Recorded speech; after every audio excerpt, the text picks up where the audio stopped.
Praise the lord. ఈరోజు దేవుడు మనతో మాట్లాడుతున్న వాక్యము వాగ్దానము కీర్తనల గ్రంథము 4వ అధ్యాయము 5వ వచనము. నీతియుక్తమైన బలులు అర్పించుచు యెహోవాను నమ్ముకొనుడి.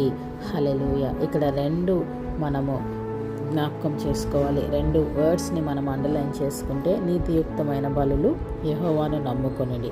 ఎప్పుడైతే మనము నీతిగా బ్రతుకుతామో, అంటే the spirit of truth, righteousness, అంటే నీతిమంతులంగా మనం బ్రతికినప్పుడు ఆ దత్తపుత్ర ఆత్మ అయిన పరిశుద్ధ ఆత్మ దేవుడు మనకిచ్చాడు. ఆదరణకర్త అయిన పరిశుద్ధ ఆత్మని దేవుడు మనకిచ్చాడు. కాబట్టి నీతిగా మనం బ్రతికినప్పుడు ఆ బలి చాలంటండి.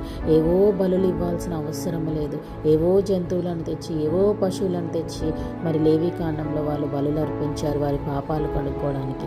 కానీ దేవుడు న్యూ కవెనెంట్ ప్రకారము, కొత్త నిబంధన ప్రకారము ఆయన మనందరి కొరకు బలులు అర్పించాడు. కాబట్టి మరి దావీదు కీర్తనకారుడు ఏమని రాస్తున్నాడు? నీతియుక్తమైన బలులు ఇవ్వమంటున్నాడు. నీతిగా బ్రతకాలంట. ఆయన నీతిని, ఆయన రాజ్యాన్ని వెతుకుతూ నీతిమంతులంగా మనం బ్రతికినప్పుడు దేవుడికి ఆ బలి చాలంట. అప్పుడు అర్పించుచు యెహోవాను కూడా నమ్ముకోవాలంట. దేవుడిని నమ్ముకొని ఆయన యందు విశ్వాసం ఉంచి, ఆయన నా దేవుడు, నన్ను చూచుకునే దేవుడు, నన్ను నడిపించే దేవుడు అని నిలకడగా విశ్వాసములో బలహీనులం కాకుండా బలముతో ఉండి ఆయనని నమ్ముకొని నడవాలి. మే the lord bless us and give us peace.